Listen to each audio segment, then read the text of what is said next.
आदरणीय दर्शकहरू नमस्कार। हामी पनि आदरणीय दर्शकहरू नमस्कार। यति बेला फेरि हामी ज्योतिष सम्बन्धी केही कुराहरू हजुरहरू सामु टक्राउन चाहन्छौँ। हामीसँग यति बेला हुनुहुन्छ एस्ट्रो क्लिनिकका सम्पादक प्रदीप दाहालजी। स्वागत छ। नमस्कार, धन्यवाद। सन्चो आराम छ, हजुरलाई कस्तो छ? एकदम ठिक छ मलाई। अहिले यति बेला हामी हाम्रो बाल्यकाल बितेको ठाउँमा रहेर केन्द्रित रहेर ज्योतिष सम्बन्धी केही कुराहरू र यहाँ हामीले बाल्यकालमा बिताएका यादहरूलाई स्मरण गर्दै हजुरहरूलाई हामी गफ एउटा केही ज्ञानहरू तयार पार्न लागेका छौँ। हेर्नुहोला कस्तो लाग्छ। लाइक, कमेन्ट, सेयर र सब्सक्राइब गर्न नभुल्नुहोला। यस्तै भिडियो हेर्नका लागि हाम्रो च्यानललाई अनिवार्य रूपमा सब्सक्राइब गर्नुहोला। प्रदीपजी, हजुर भन्नुहोस्। मार्केटमा मैले एउटा के कुरा देखिरहेको छु भन्दाखेरि हरेक ज्योतिषीले आफ्नो एउटा पहिचान देखाउनका लागि एउटा भिजिटिङ कार्ड बनाउनुहुन्छ। हजुर, होइन?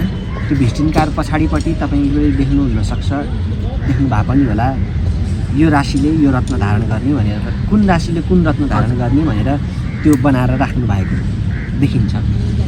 त्यो राख्नु ठिक हो या गलत हो, के भन्नुहुन्छ? सर्वप्रथम चाहिँ म आज मेरो बाल्यकालमा बितेको पलहरूलाई सम्झिनका लागि संस्कृत माध्यमिक विद्यालय देवी आश्रमको प्राङ्गणमा आएको छु। सर्वप्रथम मलाई ज्ञान दिनुहुने सम्पूर्ण गुरुहरूलाई दण्डवत प्रणाम गर्न चाहन्छु।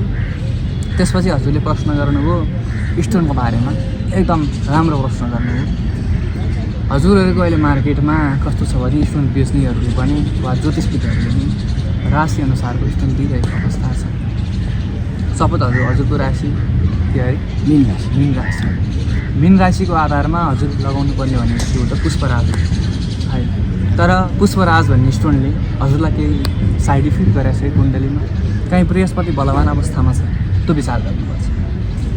हामी स्टोन किन धारण गर्ने त भन्दा कुनै पनि ग्रहहरू कुण्डलीमा कुनै पनि ग्रहको पावर छैन, अथवा चन्द्रमाको अथवा बुध कुनै पनि ग्रहको, सूर्यादि नवग्रह मध्येका कुन ग्रहको पावर छैन। कुन ग्रहलाई पावरफुल बनाएपछि चाहिँ हाम्रो भावी जीवनमा त्यसले हामीलाई असर गर्दैन।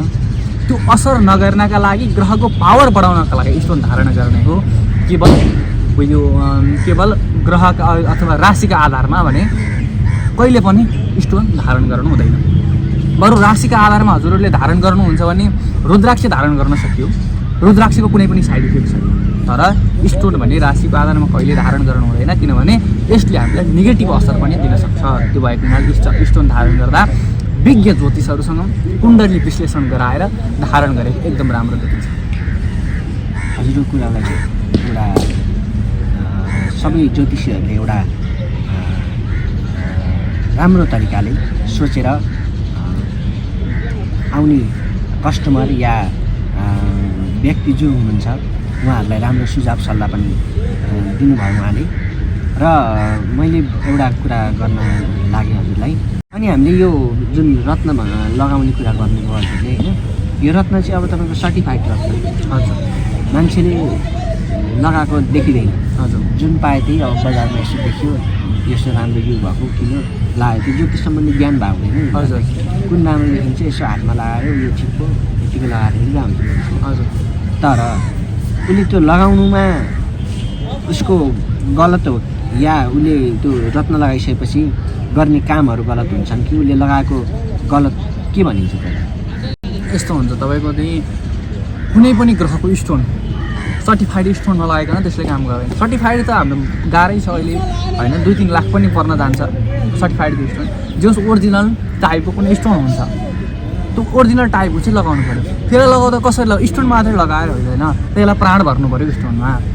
प्राण नभरिकन हुन्छ कुनको लागि? के ग्रहको पोजिटिभ होस् भन्नका लागि लगाउने। जब सपोज पन्ना लगाउनु हो, बिल्कुल लगाइदिएर मात्र हुन्छ र त्यहाँ प्राण भर्नु पऱ्यो। भगवान्लाई बुध, पन्ना भनेको बुध ग्रहको भद्रिका बुध हो, भद्रिकास्थित बुधलाई त्यसमा प्राण भरेर अनि लगाउँदा बल्ल काम गर्ने। सिर्फ स्टोन मात्र लगाएपछि के काम गर्छ? त्यसले कुनै पनि बिल्कुल काम गर्दैन। त्यसलाई प्राण प्रतिष्ठा गरेर लगाउँदाखेरि काम गर्छ। किनभने त्यो चाहिँ मेरो आफ्नो पनि उयो हो, त्यो मैले अनुभव गरेका कुराहरू पनि हुन्छन्। कतिले स्टोन नदिने पनि गुरुहरू हुनुहुन्छ, हामी स्टोन दिने पनि छौँ होइन। त्यो आफआफ्नो कुरा हुन्, आफूले गरेको कर्ममा कतिको असर गरेको छ त्यसले भनेर दिने हो। त्यो मेरो अनुभव चाहिँ के छ भने कुनै पनि ग्रह पोजिटिभ छैन कुण्डलीमा यदि भने त्यो ग्रहको स्टोन प्राण भरेर दिँदाखेरि चाहिँ त्यसले हद मात्रामा 75% चाहिँ त्यसको प्रब्लम चाहिँ सल्भ गरेको पाइन्छ मेरो आफ्नो अनुभवमा चाहिँ। अनि अब हामी कुरा गरौँ हाम्रो यो वेद विद्याश्रमको बारेमा है। तपाईँ पनि यहीँ पढ्नु? म पनि यहीँ पढेँ। म पनि यहीँ पढेँ। हजुर। अहिले यति बेला आएर तपाईँलाई यहाँ हेर्दाखेरि, हजुर, निहाल्दाखेरि दर्शक हेर्नु होला है, हामी देखाउन सक्छौँ, अहिले देखाउँला कस्तो लाग्छ अहिले त्यो बेलाको यादहरू अहिले देख्दाखेरि, अहिलेको यो जुन वेद विद्याश्रम कतिको हजुरले चेन्ज देख्नुहुन्छ यहाँनिर त्यो बताइदिनु। यो चाहिँ अब चेन्ज त चेन्जै छ। हाम्रो यो भवनहरू नयाँ नयाँ बनिरहेका छन् अहिले। हामी बस्दा केही थिएन, यो केही पनि थिएन, पहिलाको भन्दा धेरै विकसित पनि छ हाम्रो स्कुल। अहिले चाहिँ मैले भवन भन्दा पनि मेरो बाल्यकालको धेरै स्मरण गरेँ। म यही चौरमा आएर यही यहाँ सँगसँगै अहिले भाइहरू यहाँ खेलिरहनु भएको छ, विद्यार्थी भाइहरू है। हामीले पनि त्यसै गरी खेलेर आज यही स्कुलको द्वारा हजारौँ हजारौँ मेरा दर्शकहरूलाई, मेरो शुभचिन्तकहरूलाई यही स्कुलको जुन अध्ययनबाट मैले आज ज्योतिषीय मार्ग प्रदान गर्न सकेको छु। यो एकदम अहोभाग्यको कुरा हो। त्यो भएको हुनाले यहाँका गुरुहरूलाई दण्डवत प्रणाम।